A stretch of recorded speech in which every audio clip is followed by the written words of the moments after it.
from Tehran to Washington. The world is watching. Trump has hinted that a potential military strike could be coming, while Iran refuses to bow down to these threats.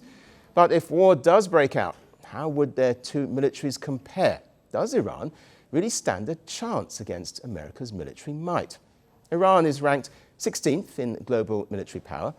The United States sits at the top of the list. That ranking alone gives a sense of scale, but let's examine the details. Iran has roughly 610,000 active troops and 350,000 reserves, split between the traditional army and the Islamic Revolutionary Guard Corps, or IRGC. By contrast, the US has more than double the manpower.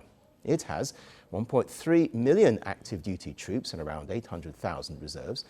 Personnel numbers tell part of the story, but budget is where the difference becomes staggering. Iran spends $15.5 billion a year on defense. The US spends nearly $895 billion. Well, that money translates into equipment, technology, training, and global reach. Iran has just over 1,700 tanks and roughly 66,000 armored vehicles. The US has over 4,600 tanks and nearly 392,000 armored vehicles. In the air, the difference is even starker. The US operates more than 13,000 aircraft. This includes advanced fighter jets, bombers, transport planes, and drones. Iran has just 551 aircraft, with a smaller proportion capable of long-range strikes. Now, let's talk about military might at sea. The US maintains 440 ships, including 11 aircraft carriers and 81 destroyers.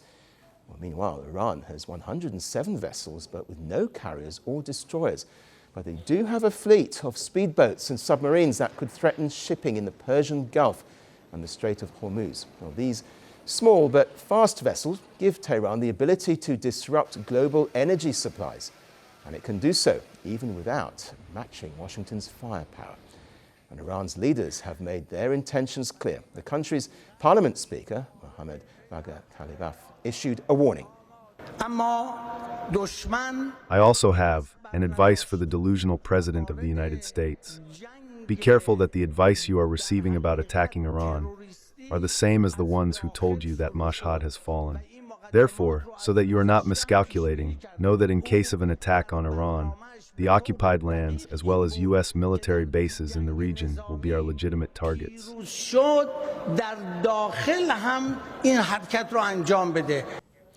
Well, Trump, meanwhile, has so far relied on sanctions, but he's reportedly reviewing missile strikes, cyber operations, and psychological campaigns as part of his options.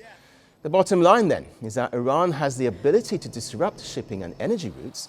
Its proxy forces, although diminished after conflicts with Israel, do still give it regional reach across the Middle East. But the United States has overwhelming superiority in manpower, technology, air power, and naval strength. So in a region already on edge, military might may seem unstoppable on paper, but conflicts often throw up surprise tactics and unforeseen circumstances. The world is watching. Well, to get more perspective, we're now joined by David Dunn, who is a defence and security expert, joining us live from London. Welcome to the show. So presumably the US will be calculating the cost of any kind of military action. Would they be viewing those costs as acceptable?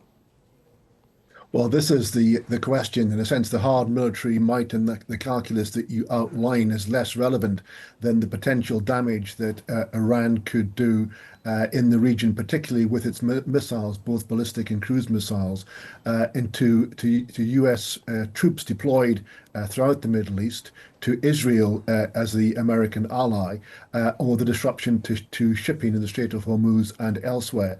And the calculation is American intervention worth the potential cost that could wreak as a consequence? Because unlike last summer, the 12-day war, so-called, when the objectives were limited, on this occasion we're talking about regime survival and regime change. So the Iranians have got nothing to hold back because everything for them is on the line, and therefore their threats of this wider escalation of the conflict are credible, and that must give Washington cause for concern. Added to that, most of American firepower that was in the region in the summer is actually now in the Caribbean dealing with Venezuela, and therefore actually the assets at American disposal are limited. So if there was a desire to take out or try and take out as many of those missiles as possible to foreclose the possibility of retaliation, America's capacity to do that is limited at this moment, given force deployments. Given what you say then, I mean, military conflict almost inevitably throws up unforeseen events. What do you believe would be the major dangers here? Well, the major danger is that escalation is that in order to try and foreclose retaliation, any American strike would have to target those missiles first. To make it meaningful to limit the retaliation, that would have to be a massive attack. America hasn't got the capacity to do that, and the action against those targets may be seen as disproportionate given the stakes. If it didn't go for the missiles, if it went for attacks on the security forces or on the Iranian leadership, the risk there is that Iran retaliates in such a way that it causes loss of life and massive disruption to shipping and commerce in the whole of the Middle East. And that, of course, is not what America wants either. What we've seen from Trump so far is very small, calculated surgical strikes, limited use of force. He's shown a caution on the wider use of force, despite the rhetoric, and therefore it will be untypical for him to unleash a much wider attack on Iran. And therefore, I think that the Iranians are calculating that they can call his bluff because he won't attack them, given the risks concerned. Yes, you touched on this, but let me ask you, what about possible retaliation from Iran on shipping routes, for example, which can have profound economic consequences for the world? Yeah, we've had this before. Iran has periodically, over its history, disruptive shipping in a massive way, and they are geared up to do that. And even the threat of it can actually disrupt shipping because ships will have to avoid going through the Suez Canal and will have to go around. But actually, the whole supply of oil from Saudi Arabia and Kuwait and elsewhere can be disrupted if the Iranians choose to do so by attacking American allies. They could use ballistic missile attacks on Saudi Arabia, on Saudi oil fields, on Saudi terminals, oil terminals, on shipping itself. The prospect of that is one that is great, given the stakes as far as Iran is concerned, and they are threatening that as a way of trying to deter America from having direct action in the current uprising. David Dunn, we appreciate your insights. Thank you. The world doesn't fit in boxes, so why should your news? From battlefields to negotiation tables, from internet outrage to real-world injustice.